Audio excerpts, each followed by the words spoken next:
கவனத்தோட ஜெபிக்கணும். பாருங்க, நீங்க ஜெபிக்கும் பொழுது கர்த்தர் மேல கவனத்தை வைத்திருக்கணும், பூமியில உள்ள காரியம் அல்ல.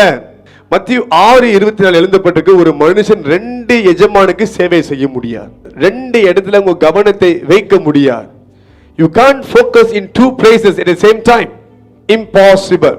அதே போல தான் நீங்க ஜெபிக்கும் பொழுது 2 பக்கம் கவனத்தை வைக்க முடியாது. கர்த்தர் மேல் மாத்திரம் தான் வைக்கணும். நம்முடைய ஆண்டவர் எரிச்சல் உள்ளவர். He is a jealous God. That's what the Bible says. நீங்க ஜெபிக்கும் பொழுது கவனத்தை அவர் மேல வைக்காம வேற ஒரு காரியத்து மேல வச்சீங்கன்னா அந்த காரியத்துக்கு அட்டாக் உண்டாகும்.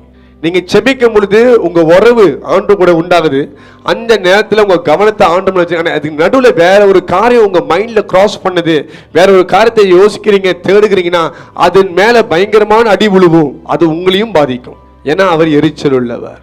இங்கிலீஷ் அழகான ஒரு வார்த்தை இருக்குது, அன்னைதான் படித்தேன். எப்படின்னா, if God don't get your attention, he will disturb what has your attention. அண்டருக்கு உன்னோட அட்டென்ஷன் கிடைக்கலன்னா எதிர் மேலே உன் அட்டென்ஷன் இருக்கோ அதை டிஸ்டர்ப் பண்ணுவாராம். நீங்கள் எது மேலே அதிகமாக கவனத்தை வச்சுருக்கீங்களோ அது பாதிக்கப்படும். That's why I'm telling you, your focus is very important. நீ ஒரு ஆள்கிட்ட பேசிட்டு இருக்கிறீங்க, அவங்க கவனத்தை வேறு எங்கேயாவது வச்சுருந்தா உங்களுக்கு கோவம் வருமா வராதா? உங்களுக்கு அவங்கள்ட்ட பேச தோணாது. அதே மாதிரி தான் ஆண்டவர் இருக்கும்.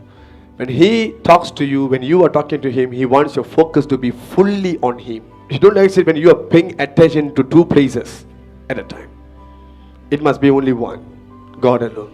பாருங்க, எந்த ஜெபம் கர்த்தர் மேல மாத்திரம் கவனம் இருக்குதோ, a prayer that are truly focused on God alone is a powerful prayer. அது வல்லமையான ஜெபம். நீங்க ஜெபிக்கும் போது உங்க கவனம் கொஞ்சம் கூட லெஃப்ட் ரைட் போக, அப்படியே ஃபுல்லா அவர் மேல இருக்கணும். நீங்க உங்களை கேட்பேன், நீங்க கேட்பேன்னா ஜெபம் பண்ணல, ஆமா பஸ் ஜெபம் பண்ணேன். எப்போ ஜெபம் பண்ணீங்க? காலை ஜெபம் பண்ணேன், மற்ற ஜெபம் பண்ணேன், ஜெபம் பண்ணது சந்தோஷம். என்னா 3 வேளையும் கவனத்தை செலுத்தி ஜெபம் பண்ணீங்களா? சில பேர் ரொம்ப ஜெபிப்பாங்க, நடப்பாங்க, கத்துவாங்க, குதிப்பாங்க, டான்ஸ் சைட் புட் அப்படின்னு ஆடுவாங்க, அந்நிய பாஷை பேசுவாங்க, எல்லாமே நடக்கும். ஆனால் கவனம் இருந்துச்சா? Sometimes your own performance diverts you from God. உங்க சொந்த பெர்ஃபார்மன்ஸே உங்களை டைவர்ட் பண்ணுது ஆண்டவரை விட்டு. சரியா குதிக்கிறமா, சரியா கத்துருமா, போச்சா? நான் கேட்குறேன் உங்கள்கிட்ட, சரியா பெர்ஃபார்மன்ஸ் கொடுக்குறமா? என்னங்க ஜெபம் இது? நான் கேட்குறேன். A focused prayer is very important. I'm telling you. ஏன்னா பிசாசு நடுங்கிறது இப்படிப்பட்ட ஜெபம் தான். நிறைய பேர் ஏன் பாரம்பரிய சபையிலே வச்சிருக்காங்க தெரியுமா? ஆவிக்குரிய சபைக்கு வந்தா இவங்க ஜெபம் அக்னியா இருக்கும். They are praying with focus. பாரம்பரிய சர்ச் ரொம்ப மோஸ்ட்லி, நாட் ஆல், மோஸ்ட்லி எப்படி இருக்குன்னு பார்த்தீங்கன்னா, it's just by flash without a focus. ஒரு ப்ரோக்ராம் லிஸ்ட் முடிச்ச மாதிரி இருக்கும், ஆனால் ஸ்பிரிட் ஃபீல்டு இருக்காது. ஏன்னா அங்கே ஃபோக்கஸ் இல்லை. ஃபோக்கஸ் இருந்தால் தான் பரிசுத்த ஆவி அசைவாடுவார். கவனத்தை அவர் மேலே வச்சு ஜபிக்கணும். அப்படின்னு நான் நீங்கள் பாருங்க, பெந்தெகோஸ்தேனால இவங்க எப்படி ஜபிக்கிறாங்க? ஒரு மனமாய் ஒரே சிந்தியாய் ஜபிக்கிறாங்க. ஏன்னா அவங்க கவனம் எங்கே இருக்குது? ஆண்டவர் மேல் இருக்குது. All has one agenda, one purpose, that is God. They focused on God. அதனால தான் பரிசுத்த ஆவி இறங்கினார். அங்கே ஒவ்வொருத்தரும் சொந்த எஜெண்டால ப்ரே பண்ணல, வாய் ஒன்று மனசு ஒன்று இல்லை, எல்லாமே ஒரே ஃபோக்கஸ். ஆண்டவர் சொன்ன வாக்கு தத்துவம், வாக்கு தத்துவம், வாக்கு தத்துவம், அதே காரியம் தான் அவங்க ஜபிக்கிறாங்க. நிறைவேறுச்சு. அக்னி நாவுகளாய் இறங்கினார். Focused prayer. சில பேர் ஜெபத்தை ஆரம்பிப்பாங்க, கொஞ்ச நேரம் ஃபோக்கஸ் பண்ணுவாங்க, கவனம் ஓடிடும். அப்புறம் பார்ப்பாங்க பிரசன்ஸ் இருக்காது. ஸ்டார்ட் பண்ண போது பிரசன்ஸ் இருந்துச்சு பாஸ்டர், ஆனால் கொஞ்ச நேரம் பிரசன்ஸ் இல்லை. ஏன்? ஃபோக்கஸ் இல்லை. ஃபோக்கஸ் இருந்தால் தான் பிரசன்ஸ் ஃபீல் பண்ண முடியும். When you are praying with focus, you can feel him. அவர் அங்கே இருப்பார், உங்க ஜெபத்தை கேட்பார், உங்க கையை பிடிப்பார். ஆனால் நீ ஜெபிச்சுட்டு இருக்கும் பொழுது உங்க கவனம் அப்புறம் இதுக்கு மேலே வெளியே நடக்குது இதெல்லாம் யோசிச்சிங்கன்னா கட் ஆஃப் ஆயிரும். இதுதான் ப்ராப்ளம் இன்னைக்கு. See, our focus is our choice. நம்ம எங்கே கவனத்தை செலுத்துறோமோ அது நம்மளுடைய தீர்மானம். நம்ம எங்கே கவனத்தை வைக்கிறோமோ அது நம்ம என்ன அதை பொறுத்து இருக்குது. பிசாசு எப்போதுமே உங்களை உங்கள் சரீரத்தை தொடர்றதுக்கு முன்னே மொத்தம் அவன் அடிக்கிறதே உங்களோட மைண்ட் மட்டும்தான். உங்கள் மைண்டை கழிச்சு விட்டா முடிச்சு எல்லாமே ஓடிடும். யோசிச்சு பாருங்க, சம்வான் நீங்கள் அவங்கள பார்க்கணுன்னு ஆசைப்பட்டு நீங்கள் ரொம்ப தூரம் புறப்பட்டு போய் பார்த்து அவங்க உங்கள்கிட்ட பேசாமல் ஃபோனே பார்த்துக்கிட்டு இருந்தா, இல்லை வேற ஆள்கிட்ட ரொம்ப பேசிக்கிட்டு இருந்தா, நீங்கள் டென்ஷனுக்கு போய் நான் உனக்காக கஷ்டப்பட்டு இவ்வளோ தூரம் ட்ராவல் பண்ணி வந்து நீ என்கிட்ட பேசாமல் வேற எங்கேயும் பேசினா உங்களுக்கு கோவம் வருமா வராதா? மகா பரிசுத்த தேவன் வானத்தையும் பூமியை படைத்து உங்களுக்காக இறங்கி வந்து நீங்கள் கூப்பிட்டு நிற்கிறாரு. நீங்கள் என்ன பண்ணுறீங்க? ஜபிக்கிற நேரத்தில் தேவையில்லாதெல்லாம் யோசிச்சுட்டு இருக்கிறீங்க. ஹல்லேலூயா. ஆனா எப்படி படத்தை மட்டும் கவனத்தை வச்சு பார்க்கணும் தான் புரிய மாட்டேங்குது. இந்த யோசனை நீங்க படம் பார்க்கும்போது போனே சைடில் போட்டுருங்க. எவன் அடிச்சாலும் 2 hour நான் ஃப்ரீயா படம் பார்க்கணும். அந்த படத்தோட உங்களுக்கு ஆண்டவர் முக்கியமா இல்லைல்ல? ஆமாவா இல்லையா? அந்த படத்தை பார்க்கிலும் ஆண்டு உங்களுக்கு முக்கியம் இல்லை.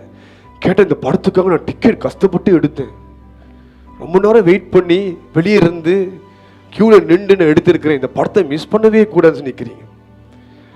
உங்களுக்காக ஆண்டவர் வந்திருக்கிறார். நீங்க எப்படி கவனத்தை செலுத்துறீங்க? Why? See, why your prayers are failing? Because your focus is not there. மற்ற காரியத்தின் மேல உங்களால கவனத்தை செலுத்த முடியுது. உங்களுக்கு எது விருப்பமோ எது பிடிச்சிருக்கோ அதை மேல கவனத்தை செலுத்த முடியுது. ஆனா ஜெபம் வரும்பொழுது முடியல அப்படின்றீங்க. இந்த காரியத்தை மாத்துங்க. ரூம் உள்ளுக்கு போனோடனே நீங்க எப்படி இது உடைக்கணும்னா, 4 பக்கமும் சுத்தி வருகிற ஆவியை இயேசுவின் நாமத்துல வெளியே போ, நானும் ஆண்டவர் தனியா பேசணும், இப்படி அதை கட்டளிட்டு வெளியே விரட்டிட்டு ஜெபம் பண்ண ஆரம்பிங்க. டிஸ்டர்பன்ஸ் இருக்குது. When you enter the room, welcome the Holy Spirit. The very first thing, cast out the demons, cast out the dark angels. வெளியே விரட்டிட்டு நீங்க ஜெபம். அந்த நேரத்தில் ஜெபம் பயங்கரமாக இருக்கும். Because you are so distracted with other things. சில பேர் அப்பதான் கேஸ் அடிச்சானா, அடுப்பு சாத்தினா, அடுப்பு சோறு போட்டு மறந்தனே, இதெல்லாம் நீங்க வெளியே போனா உங்களுக்கு தோணும், இங்கே தான் தோணும் உங்களுக்கு. சில பேர் சொல்லுவாங்க வெளியே போயிட்டா கூட பரவாயில்ல, வீடு விட்டு வச்சுட்டு போட்டோம், நீ நான் வெளியே என்ஜாய் பண்ணிருக்கேன். ஆனால் ஜபிக்கும் போது அது எப்படி முடியும், வீடு முக்கியம் இல்லையா, நானும் ஒழுங்குறேன்ல. பிசாசு உங்க மைண்டை ஷூட் பண்ணும்போது நீங்க ஜெபம் பண்ணுவீங்க, நெருப்பு அணிஞ்சிருந்து ஆகி புகை மட்டும் மேலே போகும். அந்த புகை அவனை பாதிக்காது, நெருப்பு தான் அவனை பாதிக்கும். ஏன்னா முதல் மானமண்டலத்தில் யார் இருக்கிறா? பிசாசன் இருக்கிறான். உங்க ஜெபம் எப்பொழுதும் மேலே போகும்போது அவனை எரிச்சிட்டு தான் போகும். அதனால தான் உங்க ஜெபத்தை ஸ்டாப் பண்றான். ஃபர்ஸ்ட் ஹெவன் யார் இருக்கிறா? 2வது யார் இருக்கிறா? இயேசுவின் சிங்காசனம், ரத்த சச்சினம். 3வது யார் இருக்கிறா? பிதாவாகிய தேவன் இருக்கிறார். உங்க ஜெபம் 3வது வானத்துக்கு போகிறதா இருந்தா இங்கிருந்து ஜெபிக்கும் பொழுது சாத்தான் நடுவில் பண்ணுவான், ஜெபத்தை கெடுப்பான். மறந்துடாதீங்க, மத்திய 10 எழுதப்பட்டிருக்குது, பிசாசனுடைய வரும் பொழுது இயேசு சொல்ற பிசாசனவன் இடி முழுக்களை போல கீழே விழுகிறான் வானத்திலிருந்து அப்படி சொன்னா இல்லையா? ஏன்? அவன் மேல இருக்கிறான். உங்க ஜெபத்தை அவன் கட் பண்ணுவான். அப்ப ஒரு வைராக்கியமா எடுத்துங்க. என்ன எடுத்துக்கணும்னா ஃபோக்கஸ்டா ஜெபிக்கணும். If your life is not blessed publicly, is because you are very poor in your personal prayer. உங்க தனிப்பட்ட ஜெபத்துல ரொம்ப பலவீனமா இருக்கிறீங்கன்ற அர்த்தம். ஆபிரகாம் ஐஸ்வர்யனா ஆகிறதுக்கு முன்பாக ஜெபத்துல அவன் ஐஸ்வர்யனாக இருந்தான். He first prospered in his spiritual life. அவன் ஆவிக்குரிய வாழ்க்கையில நல்ல செழிப்பா இருந்தான். அப்புறம் தான் உலகத்துல செழிப்பாக மாறுகிறான். அதான் சீக்கிரம். ஏன் கதவை பூட்டணும்? இங்க பைபிள்ல பாருங்க, எலியா ஜபிக்கும் போது மலைக்கு மலை ஏறிடுவோம். மலை ஏறுறது சாதாரண விஷயம் இல்லை. ஆமாவா இல்லையா? ஈஸியா யாருமே மலை ஏறிட முடியாது. ஏறி பார்த்தா தான் உங்களுக்கு தெரியும். மோசையை பாருங்க, மலை ஏறி தான் 40 நாள் உபவாசம் எடுத்தான்.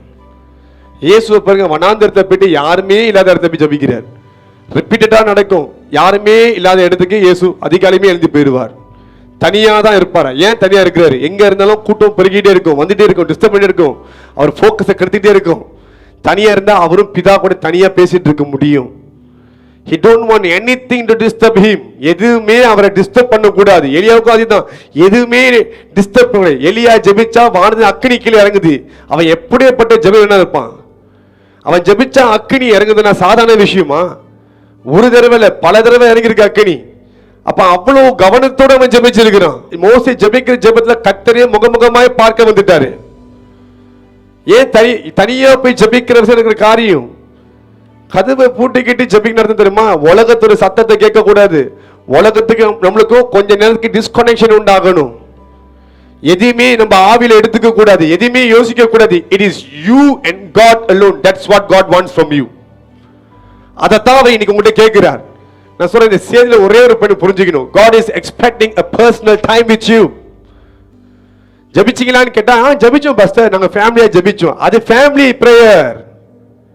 பர்சனல் பிரேயர் இருக்குதா? நீ யாருன்னு எப்படி தெரியும்? நீ எப்ப பர்சனல் பிரேயர் ரொம்ப ஆக்டிவா இருக்கு அங்கதான் தெரியும். உனக்கு இப்ப ஒண்ணுமே இருக்காது, ஒண்ணுமே ஆண்டு கொடுத்திருக்க மாட்டாரு. நீ அங்கேயும் ஜெபத்துல எல்லாம் அதிகமா இருக்கணும். நாளைக்கு அவர் கொடுக்க ஆரம்பிச்சாலும் ஜெபத்தை விட்டுறவே கூடாது. தானியேலை வேலைக்கு சேர்த்துக்கிறதுக்கு முன்பாகவே அவன் ஒரு நாளைக்கு 3 வேளை ஜெபிக்கிறவன். இப்ப வேலைக்கு சேர்க்கப்பட்டு பெரிய பொறுப்புல இருக்கிறான், முக்கியமான பதிவில் இருக்கிறான். இருந்தும் கூட ஜெபத்தை அவன் விடல. அரசாங்கமே எது நின்றாலும் அவன் கர்த்தருக்காக வைராக்கியமா நிக்கிறான் ஜெபத்துல. ஜெபம் ஒண்ணு இல்லைன்னா அரசாங்கத்தில் நின்றுக்காது.